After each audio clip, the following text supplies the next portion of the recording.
Friends, എല്ലാവർക്കും നമസ്കാരം. നിങ്ങൾ ഏവരും കാത്തിരിക്കുന്ന അലീനയുടെ നാളത്തെ വിശേഷത്തിലേക്ക് എല്ലാ കൂട്ടുകാർക്കും സ്വാഗതം. എല്ലാവർക്കും ഒരു ശുഭരാത്രി നേർന്ന് വിശേഷത്തിലേക്ക് കടക്കാം. ലൈക്ക് ചെയ്യാനും ഹൈപ്പ് ചെയ്യാനും ഒന്നും മറക്കരുത്. നേരെ വിശേഷത്തിലേക്ക് തന്നെ കടക്കുകയാണ്. അങ്ങനെ ഔതക്കുട്ടി ചായനെ വിളിച്ചിരിക്കുകയാണ് സ്റ്റാൻലി. ഔതക്കുട്ടി ചായനെ വിളിച്ചിരിക്കുന്നത് വേറെ ഒന്നിനുമല്ല, നമ്മുടെ അലീനയുടെ കാര്യങ്ങളൊക്കെ ഒന്ന് സംസാരിക്കണം, അലീനയെ കൊണ്ടുവരുന്ന കാര്യം പറയണം. നമ്മുടെ മാത്തുക്കുട്ടിച്ചായൻ നമ്മുടെ ഔതക്കുട്ടിച്ചായന്റെ ആ ഒരു പ്രതികരണം എന്തായിരിക്കുന്നു നിങ്ങൾക്ക് അറിയണ്ടേ? വേറെ ഒന്നുമല്ല, നാണമില്ലേടാ നിനക്ക്, പണ്ടത്തെ കാമുകിയുടെ മോളെ പിടിച്ച് വീട്ടിൽ കയറ്റാനായിട്ട് നാട്ടുകാരെന്തു പറയും, നീ എന്താടാ വിചാരിച്ചത്, ഇവിടെ നടക്കത്തില്ലത് എന്ന് തന്നെയാണ് നമ്മുടെ ഔതക്കുട്ടിച്ചായൻ പറയുന്നത്. ഇവിടെ അത് പറ്റത്തില്ല, നടപടിയുള്ള കേസല്ല. പണ്ട് എവിടെയെങ്ങാണ്ട് പോയി നീ ഒരു കൊച്ചിനെ ഉണ്ടാക്കിയെന്നും പറഞ്ഞുകൊണ്ട് നിനക്ക് നാണമുണ്ടോ? നിനക്കിപ്പോ മൂന്ന് പിള്ളേരുള്ളതല്ലേ. അവരെന്ത് വിചാരിക്കും? നിങ്ങൾ രണ്ടും ഇപ്പം നല്ല ടൈമിലൊന്നും അല്ലായിരിക്കാം, ഭാര്യയും ഭർത്താവും. പക്ഷെ അങ്ങനെയാണോ? മക്കളുള്ളതല്ലേ. നാണക്കേട് ഉണ്ടാക്കാനായിട്ട് കൊട്ടാരം മറ്റത്തെ വീട്ടിൽ ഇതുപോലൊരു ചീത്തപ്പേരുണ്ടായിട്ടുണ്ടോ? നിനക്ക് വേറെ പണിയില്ലടാ സ്റ്റാൻലി എന്നൊക്കെ ചോദിച്ച് സ്റ്റാൻലിനെ അങ്ങ് കൂച്ചി കൂട്ടുകയാണ്. ആര്? നമ്മുടെ ഔതക്കുട്ടിച്ചായൻ. ഏതെങ്കിലും അപ്പന്മാര് സമ്മതിക്കുവോ സ്വന്തം കാമുകിയുടെ മകളെ, എവിടെയോ എപ്പോഴോ ഉണ്ടായ കാമുകിയുടെ മകളെ പെട്ടെന്ന് ഒരു ദിവസം ഒരു സുപ്രഭാതത്തിൽ കൂട്ടിക്കൊണ്ട് വരാൻ ആരും സമ്മതിക്കത്തില്ല, ഒരിക്കലും. അത് തന്നെയാണ് നമ്മുടെ ഔതക്കുട്ടിച്ചായനും ചെയ്യുന്നത്. സമ്മതിക്കത്തില്ല. നീ അങ്ങനെ എന്തെങ്കിലും ചെയ്യാൻ ഉദ്ദേശിച്ചിട്ടുണ്ടെങ്കിൽ അത് ഇവിടെ നടക്കത്തില്ല, നടത്താൻ പോകുന്നില്ല എന്ന് തന്നെ ഉറച്ച തീരുമാനത്തിലാണ് ഔതക്കുട്ടിച്ചായനുള്ളത്. ഈ പറയുന്ന സ്റ്റാൻലിക്ക് കുറച്ച് മനസ്സിന് കുറച്ച് എന്താ പറയാ വിഷമങ്ങളും കാര്യങ്ങളും ഒക്കെ ഉണ്ട്. നമ്മുടെ അലീന അത്രയ്ക്കും പ്രിയപ്പെട്ട ഒരു മകൾ ആയിരുന്നേനെ സ്റ്റാൻലിക്കും വൈജയ്ക്കും. കാരണം അവര് തമ്മിലുള്ള സ്നേഹബന്ധവും ആ ഒരു സമയത്തെ പ്രണയവും ഒക്കെ അങ്ങനെ ആയിരുന്നു. അത്രയ്ക്ക് ജെനുവിൻ ആയിരുന്നു, അത്ര ഒരുപാട് സ്നേഹിച്ചിരുന്നു. അവര് പറഞ്ഞതുപോലെ ഈ ലോകത്തിൽ ആ ഒരു സമയത്ത് അവരെ പോലെ സ്നേഹിച്ച വേറെ ആരും ഇല്ല എന്ന് പറഞ്ഞതുപോലെയൊക്കെ തന്നെ ഒരു പ്രണയമായിരുന്നു അവരുടേത്. അപ്പൊ അതുകൊണ്ട് തന്നെ തന്റെ കാമുകിക്കുണ്ടായ, അല്ലെങ്കിൽ താൻ ജീവന് തുല്യം സ്നേഹിച്ച തന്റെ കാമുകിക്കുണ്ടായ മകള് എത്രത്തോളം വലുതാണ് എന്ന് നമ്മൾ പറയേണ്ട ആവശ്യമില്ലല്ലോ. അപ്പൊ സ്റ്റാൻലിക്ക് കൊണ്ടുവരണം എന്ന് തന്നെയാണ്. അപ്പൊ സ്റ്റാൻലി എന്താണ് അപ്പച്ചനോട് വല്യപ്പച്ചനോട് പറഞ്ഞു കഴിഞ്ഞപ്പോഴത്തേക്കും, വല്യപ്പച്ചനല്ല നമ്മുടെ അലീനയുടെ വല്യപ്പച്ചനായിട്ട് വരും, അപ്പച്ചനോട് പറഞ്ഞു കഴിഞ്ഞപ്പോഴത്തേക്കും ഔതക്കുട്ടിയോട് പറഞ്ഞു കഴിഞ്ഞപ്പോ ഇല്ല, നോ എന്ന് തന്നെയാണ് ഔതക്കുട്ടി പറയുന്നത്. ഇനിയിപ്പോ സ്റ്റാൻലിക്ക് ഒരു തീരുമാനം കാണുമല്ലോ, അത് നമുക്ക് എന്താണെന്ന് അറിയാം. ഏതായാലും വൈജയോട് ചെന്ന് കാര്യങ്ങളൊക്കെ ഒന്നുകൂടി സംസാരിക്കുകയാണ് ഈ പറയുന്ന വൈജയുടെ ആങ്ങളമാര്. ഇവിടെ വന്നിട്ട് പോയല്ലോ, അതിന്റെ ഒരു ആഫ്റ്റർ എഫക്റ്റ് ഗംഗാധര മേനോനും ശിവശങ്കര മേനോനും ഒക്കെ ഉണ്ട്. അപ്പൊ ഇനി ഒരിക്കലും ഈ പറയുന്ന ബാലചന്ദ്രനെ അമ്പിനും വില്ലിനും അടുപ്പിക്കാൻ പറ്റത്തില്ല, അമ്പിനും വില്ലിനും അടുക്കത്തില്ല നമ്മുടെ ബാലചന്ദ്രൻ. പിന്നെ അലീനയുടെ മനസ്സ് മാറ്റാനോ അലീനയ്ക്ക് ഇതിലെ വേറൊന്നും ചെയ്യാനും പറ്റത്തില്ലെന്ന് ഇവർക്ക് അറിയാലോ. അപ്പം ഇനിയിപ്പം വൈജയോടും പറഞ്ഞിട്ട് കാര്യമില്ല. എങ്കിലും ഞങ്ങളിപ്പൊ പോയത് വേറെ എങ്ങോട്ടേക്കും അല്ല, ഞങ്ങളിപ്പൊ പോയത് ബാലചന്ദ്രന്റെ അടുത്തേക്ക് തന്നെയാണ്. എന്താണ് നിനക്ക് ഇതിനെക്കുറിച്ച് പറയാനുള്ളത് എന്ന് വൈജയോട് ചോദിക്കുമ്പോൾ, നിങ്ങളോട് ആരാ പറഞ്ഞത് ബാലചന്ദ്രന്റെ അടുത്തേക്ക് പോകാനായിട്ട്? ഞാൻ പറഞ്ഞോ? ഇല്ലല്ലോ, എനിക്കറിയണ്ട. അങ്ങേരുടെ അടുത്ത് പോകുവോ പോകാതിരിക്കുവോ എന്ത് വേണമെച്ച ചെയ്തോ, എനിക്കതൊന്നും അറിയണ്ട, യാതൊരു കാര്യവും ഇല്ലെന്ന്. അപ്പോഴത്തേക്കും ഗംഗാധര മേനോൻ പറഞ്ഞു, നിനക്കറിയണ്ടടി, പക്ഷെ ഇത് ഞങ്ങൾക്ക് അറിഞ്ഞേ പറ്റത്തുള്ളൂ. നാണക്കേടെ ഞങ്ങൾക്കാ. നീ ഈ കാണിച്ചു വെക്കുന്ന കാട്ടായങ്ങളെല്ലാം ഞങ്ങളാ അനുഭവിച്ചുകൊണ്ടിരിക്കുന്നത്. നിനക്ക് ഇങ്ങനെ അഹങ്കാരവും കാണിച്ച്, തന്നിഷ്ടവും കാണിച്ച്, വാശിയും കാണിച്ച് നിനക്ക് അങ്ങ് ചെയ്താൽ മതി. നിനക്ക് ഒരു സ്ഥലത്ത് നിനക്ക് താരാൻ പറ്റത്തില്ല. ഞങ്ങളാണ് ഇപ്പൊ ചെന്ന് ബാലചന്ദ്രന്റെ കാൽ ചവിട്ടി കിടക്കണ്ടെന്ന് പറയുമ്പോ നിങ്ങളോട് ആരാ പറഞ്ഞ ബാലചന്ദ്രന്റെ കാൽ ചവിട്ടി പോയി കിടക്കാനായിട്ട്? നിങ്ങളോട് ഞാൻ പറഞ്ഞോ പോയി കാൽ ചവിട്ടി കിടക്കാനായിട്ട്? ഇല്ലല്ലോ.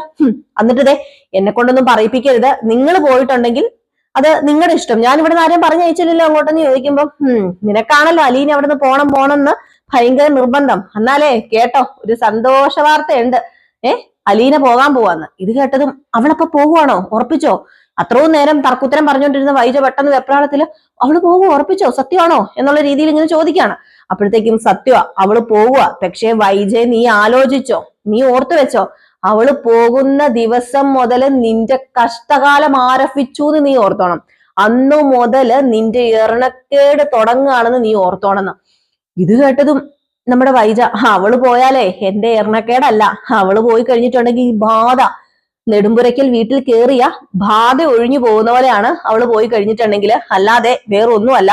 ആ ബാധ ഒഴിഞ്ഞു പോയാൽ എന്റെ മക്കളുടെ ഭാവി, എന്റെ ഭാവി, ഈ പറയുന്ന ബാലേന്ദ്രന്റെ ഭാവി എല്ലാം നേരെയാകും. ഞങ്ങൾ പഴയ രീതിയിൽ ജീവിച്ചത് എങ്ങനെയാണോ അതുപോലെ വൈജ കൊണ്ടുവരും. അതിന് വൈജയ്ക്ക് അതിനുള്ള കഴിവുണ്ടെന്ന് പറഞ്ഞപ്പോ, നീ നിന്റെ കഴിവും പൂട്ടി വെച്ചോണ്ടെങ്കിൽ ഇരുന്നാ മതി. ബാലചന്ദ്രൻ നിന്റെ കൂടെ ജീവിക്കുന്ന ആരാടി പറഞ്ഞത്? നിന്റെ കൂടെ ബാലചന്ദ്രൻ ജീവിക്കാനൊന്നും പോകുന്നൊന്നുമില്ല. എന്നെ കൊണ്ട് പറയിപ്പിക്കരുത് ശിവ, ഞാൻ പോവോ, ഞാൻ ഇവിടെ നിന്നാലേ ഇവളുടെ ചെവിക്കല് നോക്കി ഞാൻ ഒരെണ്ണം കൊടുക്കുന്നു പറഞ്ഞിട്ട് ശിവശങ്കരമേനോന് തരിച്ചിട്ടങ്ങ് ഇറങ്ങി പോയി കേട്ടോ. കാരണം ഭയങ്കരമായിട്ടും ദേഷ്യം വരും. ശിവന് ഇച്ചിരി ക്ഷമയും കാര്യങ്ങളൊക്കെ ഉണ്ട്. ശിവശങ്കരമേനോന് ഭയങ്കര ദേഷ്യം വരും. അപ്പം അങ്ങ് ഇറങ്ങിപ്പോയി നമ്മുടെ ശിവശങ്കരം അല്ല ഗംഗാധര മേനോൻ. അപ്പം ശിവനാ അവിടെ ഉള്ളത്. ശിവൻ പറഞ്ഞു, വൈജയ്, ഞാൻ പറയാം നിന്നോട്, നീ ശ്രദ്ധിച്ച് കേക്ക്. നീ ഈ കാണിച്ചു കൂട്ടുന്നതൊക്കെ നിനക്ക് തന്നെ വിനയായിട്ട് വരും. അത് ഞങ്ങൾ എന്തെങ്കിലും അങ്ങനെ പറയുന്നുണ്ടെങ്കിൽ അതില് എന്തെങ്കിലും അർത്ഥം ഉണ്ടെന്ന് നിനക്ക് കരുതിക്കൂടെ? നിന്റെ മക്കളും നിന്റെ ഭർത്താവും എല്ലാം അലീനി അവിടെ നിൽക്കാൻ ആഗ്രഹിക്കുന്നുണ്ടെങ്കിൽ അതിൽ എന്തെങ്കിലുമൊക്കെ അർത്ഥം ഉണ്ടെന്ന് നിനക്ക് കരുതിക്കൂടെ? എന്തെങ്കിലും കാര്യകാരണങ്ങളില്ലാതെ അവളെ അവിടെ നിർത്തുവോ ആരെങ്കിലും? ഈ പറയുന്ന ഞാനും ഗംഗേട്ടനും അതുപോലെ മനുവൊക്കെ അതിന് സമ്മതിക്കുന്നു തോന്നുന്നുണ്ടോ? നീ സത്യം പറഞ്ഞ ആരാ? നീ ഞങ്ങളുടെ പെങ്ങളല്ലേ, ഞങ്ങളുടെ ഒരേ ഒരു പെങ്ങളാ. നിന്റെ ഭാവിക്ക് നല്ലത് വരുന്നതിന് വേണ്ടി മാത്രമല്ലേ ഞങ്ങൾ എന്തെങ്കിലും ചെയ്യത്തുള്ളൂ. ഇന്നേക്ക് ഇതുവരെ അതല്ലേ ഞങ്ങൾ ചെയ്തിട്ടുള്ളൂ എന്ന് പറഞ്ഞപ്പോ, ഓ, എന്റെ ഭാവി നോക്കിയിട്ടാ നിങ്ങൾ ഇതൊക്കെ ചെയ്യുന്നതെങ്കിലേ എന്റെ ഭാവിക്ക് നിങ്ങൾ ചെയ്തു തരേണ്ടത് അലീന എന്ന മൂദേവി അവിടെ നിന്ന് ആദ്യം പറഞ്ഞയക്കുക ചെയ്യേണ്ടത്. അതാ എന്റെ ഭാവി നന്നാകുന്ന രീതി. അല്ലാതെ അവളെ അവിടെ പിടിച്ചു നിർത്തി നാണമില്ല നിങ്ങൾക്ക് ഇതൊക്കെ പറയാനായിട്ട്. എന്റെ ആങ്ങളമാരാണെന്ന് പറഞ്ഞ് എന്തിനാ നടക്കുന്നത്? ഇങ്ങനെ ചില ആങ്ങളമാരുണ്ടായി കഴിഞ്ഞിട്ടുണ്ടെ പെങ്ങന്മാരുടെ ഭാവി പോകുക ചെയ്യുന്നത്. അറിയാമോ, സ്നേഹമുള്ള ആങ്ങളമാരാണെങ്കിൽ സ്വന്തം പെങ്ങൾക്ക് എന്തെങ്കിലും ആവശ്യം വരുമ്പം അല്ലെങ്കിൽ സ്വന്തം പെങ്ങളുടെ ഭർത്താവ് ഒരു പെണ്ണിനെ വിളിച്ച് വീട്ടിൽ കയറി താമസിപ്പിക്കുമ്പോ ചോദ്യം ചെയ്യണം. ചോദ്യം ചെയ്ത് അവളെ ഇറക്കി വിടാൻ നോക്കണം. അവന്റെ ചെകിടത്ത് നോക്കി ഒരെണ്ണം കൊടുക്കാൻ നോക്കണം എന്ന്. ഇത് കേട്ടതും ഇല്ല, നിന്നോട് പറഞ്ഞിട്ട് കാര്യമില്ല വൈജയ്, നിന്നോട് പറയുന്നില്ല. നിന്നോട് തർക്കിച്ചിട്ട് ഒരാവശ്യമില്ല എനിക്ക്.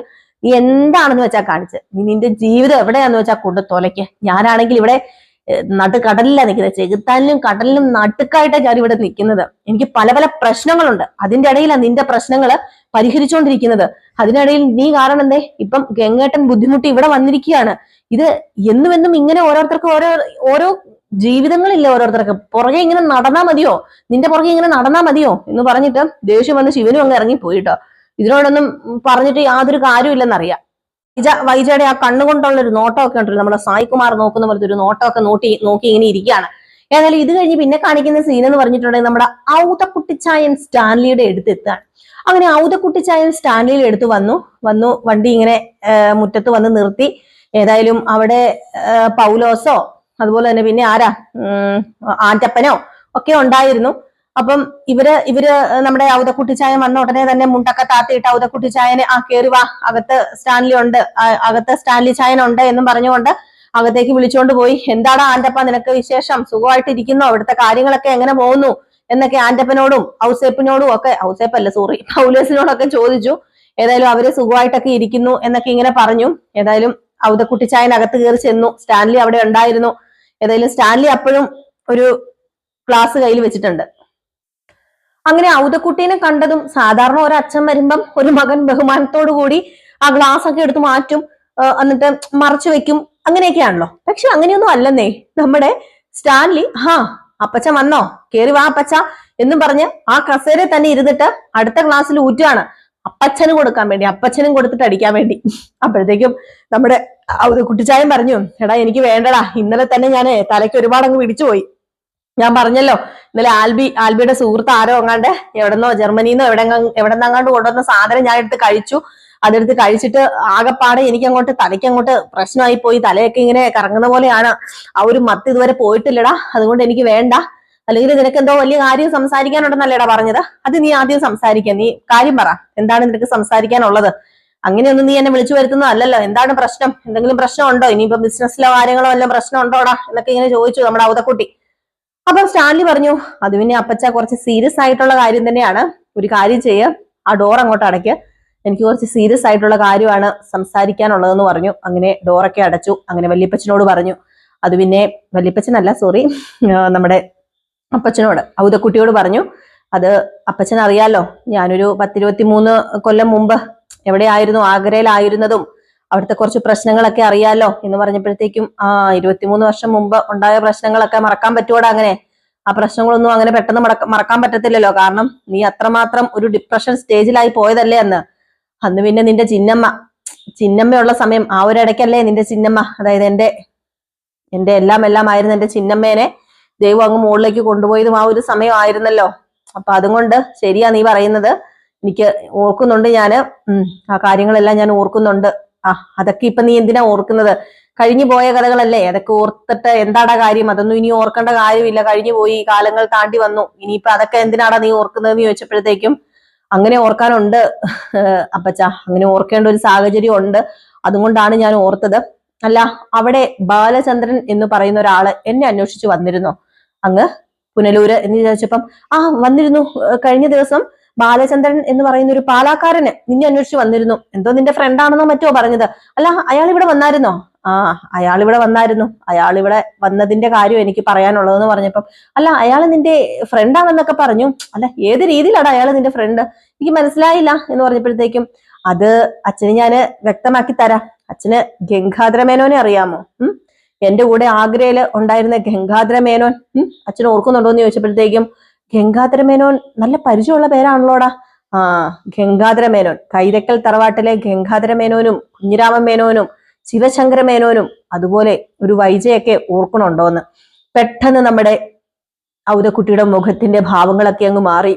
എന്താ പ്രശ്നം? എന്താ കാര്യം? എന്താ സംഭവം? നീ പറ, കാര്യം പറ എന്ന് പറഞ്ഞു. അത് പിന്നെ വേറൊന്നുമല്ല, അവിടെ പാലേന്ന് വന്നത് വേറെ ആരുമല്ല, ഈ പറഞ്ഞ ഗംഗാധര മേനോനില്ലേ, ഗംഗാധര മേനോന്റെ അളിയനാണെന്ന്. അളിയൻ എന്ന് പറയുമ്പം ഈ പറയുന്ന വൈജയെ കെട്ടിയിരിക്കുന്ന ആളാണോ എന്ന് ചോദിച്ചപ്പം അതെ, വൈജയുടെ ഭർത്താവ്. അല്ല, അയാൾ എന്തിനാ ഇപ്പൊ നിന്നെ അന്വേഷിച്ചു വന്നത്? കഴിഞ്ഞു പോയ കഥകളൊക്കെ അല്ലേ, അതൊക്കെ എന്തിനാ കുത്തിപ്പൊക്കുന്നത്? അല്ല, അതിന്റെ ആവശ്യം എന്താ? എനിക്ക് മനസ്സിലാവുന്നില്ല. അങ്ങനെയൊന്നും അയാൾ എന്നോട് പറഞ്ഞില്ലല്ലോ എന്ന് പറഞ്ഞപ്പം, ആ കഥകൾ കുത്തിപ്പൊക്കേണ്ട ഒരു ആവശ്യം ഉണ്ട് അച്ഛ. അപ്പച്ച, അച്ഛന്നല്ല അപ്പച്ച, അതിന്റെ ഒരു ആവശ്യമുണ്ട്. അത് വേറൊന്നുമല്ല, അന്നത്തെ കഥകളൊക്കെ വ്യക്തമായിട്ട് അപ്പച്ചൻ അറിയാമോ എന്ന് എനിക്കറിയില്ല. പക്ഷെ അന്നത്തെ കഥകളില് ബാക്കി വെച്ച ഒരു ബന്ധമുണ്ട്, ബാക്കി വെച്ച ഒരു ഖണികയുണ്ട്. ആ ഒരു ഖണിക ഇപ്പോഴും ഉണ്ട്. ആ ഒരു ഖണിക ഇപ്പോഴും ജീവനോടെ ഇരിപ്പുണ്ട്, ആ ബന്ധത്തിന്റെ ഖണിക എന്ന് പറഞ്ഞു കഴിഞ്ഞപ്പോ, നീ എന്താടാ പറഞ്ഞു വരുന്നത്?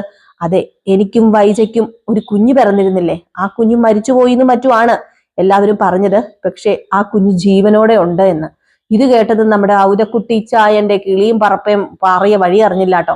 അങ്ങനെ ഒരാള് എന്നിട്ട് പെട്ടെന്ന് തിരിച്ചു വന്നു. ഔതക്കുട്ടി ചായ പെട്ടെന്ന് ആ മൈൻഡിൽ തിരിച്ചു വന്നിട്ട്, അങ്ങനെ ഒരു മകൾ ഉണ്ടെങ്കിൽ നമ്മളിപ്പോ എന്ത് ചെയ്യാനാടാ? അല്ല, അന്ന് മരിച്ചുപോയി എന്ന് അവരല്ലേ പറഞ്ഞത്.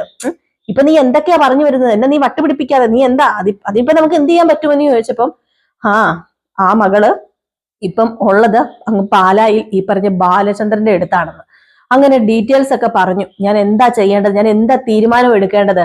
ആ പെങ്കൊച്ച് ഒരു 10-23 കൊല്ലം എന്റെ രക്തത്തിൽ പിറന്നതാണല്ലോ. അവളൊരു 10-23 കൊല്ലം എന്തൊക്കെ പറഞ്ഞാലും നമ്മുടെ ആ ഒരു എത്തിക്സ് നിരക്കാത്ത കാര്യമാണല്ലോ. എന്റെ ആ ഒരു ഇതിന് എനിക്ക് നിരക്കാത്ത കാര്യമാണല്ലോ. 23 കൊല്ലം മുമ്പ് ആ കുഞ്ഞിനെ ഒരു അനാഥാലയത്തിലാണ് അവരെ ഏൽപ്പിച്ചത്. ആ അനാഥാലയത്തിൽ നിന്നും ആ കുഞ്ഞിന്റെ അമ്മയെ തേടി അച്ഛനെ തേടി വന്നിട്ടുണ്ട് എന്ന് പറയുകയാണ്. എന്താണ് നിന്റെ പ്ലാൻ എന്ന് നമ്മുടെ ഔതക്കുട്ടിച്ചായൻ ചോദിച്ചു. നിന്റെ ഉദ്ദേശം എന്താണ്? അയാൾ വന്നതിന്റെ ഉദ്ദേശം എന്താണെന്ന് ചോദിച്ചപ്പം അയാൾ വന്ന് പറയുന്നത്, ഞാൻ ആ കുഞ്ഞിനെ ഏറ്റെടുക്കണം, ഞാൻ ആ കുഞ്ഞിനെ ഏറ്റെടുത്ത് വളർത്തണം എന്നാണ്. ഇപ്പൊ കുഞ്ഞൊന്നുമല്ല, അവളിപ്പോ 23 വയസ്സായ പ്രായപൂർത്തിയായ ഒരു പെൺകുട്ടിയാണ് എന്ന്. ഇതൊന്നും ഇവിടെ പറ്റത്തില്ല. ആര് പറഞ്ഞു ആ കുഞ്ഞിനെ ഏറ്റെടുത്ത് വളർത്താൻ? നീ എന്താ ഈ പറയുന്നത്? ലാലിച്ച നട്ട് വിളിക്കുന്നത്. ലാലിച്ച, അതൊന്നും ഇവിടെ നടപടിയുള്ള കേസല്ല. ഇവിടെ എന്നാ നാട്ടുകാരും പള്ളിക്കാരും പട്ടക്കാരൊക്കെ എന്താടാ വിചാരിക്കുന്നത്? നിന്റെ ഉദ്ദേശം എന്താടാന്ന് ചോദിച്ചുകൊണ്ട് അങ്ങ് തുടങ്ങിയില്ലേ. ഇത് കേട്ട് കഴിഞ്ഞപ്പോഴത്തേക്കും സ്റ്റാൻലി പറഞ്ഞു, എനിക്കറിയാം അപ്പച്ചൻ ഇത് തന്നെ ആയിരിക്കും പറയുന്നതെന്ന് എനിക്കറിയാം. പക്ഷെ അപ്പച്ചൻ ഒന്നും ഓർക്കണം, എന്റെ രക്തമാണ്, എന്റെ 3 മക്കളില്ലേ, അതുപോലെ തന്നെയല്ലേ എനിക്ക് ആദ്യം ജനിച്ച കുഞ്ഞല്ലേ, അതിനൊന്നും എനിക്ക് കാണണ്ടേ? എനിക്ക് അതിനെ ഒരു നോക്ക് കാണണ്ടേ? ഞാൻ ചെയ്യുന്ന ഒരു വലിയ മഹാപാപമായി പോവില്ലേ എന്ന് ചോദിച്ചപ്പോ, നീ മഹാപാപം ചെയ്യാത്ത പോലെയാണല്ലോ നീ പറയുന്നത്, നീ എല്ലാം സത്യസന്ധമായിട്ട് ജീവിക്കുന്ന പോലെയാണല്ലോ നീ പറയുന്നതെന്ന് പറഞ്ഞപ്പോഴത്തേക്കും, അതൊന്നും അല്ല അപ്പച്ച, എനിക്ക് അവളെ കാണണം, എനിക്ക് അവളെ കണ്ടേ പറ്റൂ എന്ന് ഒരു തീരുമാനം നമ്മുടെ സ്റ്റാൻലി എടുക്കുന്നുണ്ട്. ഏതായാലും ഔതക്കുട്ടി എന്ത് പറയുന്നൊന്നും അറിയില്ല, കാത്തിരുന്ന് തന്നെ കാണാം എന്തൊക്കെയാ സംഭവിക്കാൻ പോകുന്നെന്ന്. നാളെ ഏകദേശം ഈ ഒരു സീനൊക്കെ കാണിച്ചിട്ടാട്ടോ വിശേഷം അവസാനിക്കുന്നത്. അപ്പൊ എല്ലാവരും വെയിറ്റ് ചെയ്തിരിക്കുക. രാവിലെ ഫുൾ വിശേഷവുമായിട്ട് കാണാം. ലൈക്ക് ചെയ്യാനും ഹൈപ്പ് ചെയ്യാനും മറക്കരുത്. അപ്പം ടാറ്റ, ബൈ ബൈ.